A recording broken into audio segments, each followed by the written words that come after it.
Hello everyone, good morning, greetings from Maldives. Today my topic is the headstand, and for the headstand it's very important. First you need to be very relaxed. I will show you all these steps. It's at rest. Now the settlement of your head. So I will put my palms, I will interlock the fingers, palms on the floor, then the crown, the top part of my head on the palms. So step by step I will go up and I will show you.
Whenever you complete your headstand, it's very important, like proper relaxation, as I showed at the end.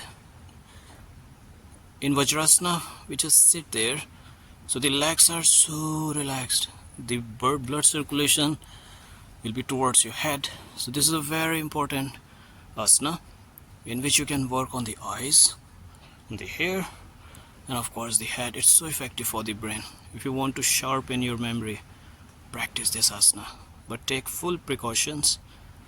If you cannot practice by yourself, take the support of a wall, take the support of something, or even with your teacher, your instructor. So whenever you practice in a proper manner, so you're keeping your body safe. So please have a good day. If you like the video, please press the like button. It's not that hard to subscribe my channel, and please comment. I wish you a good day. Thank you.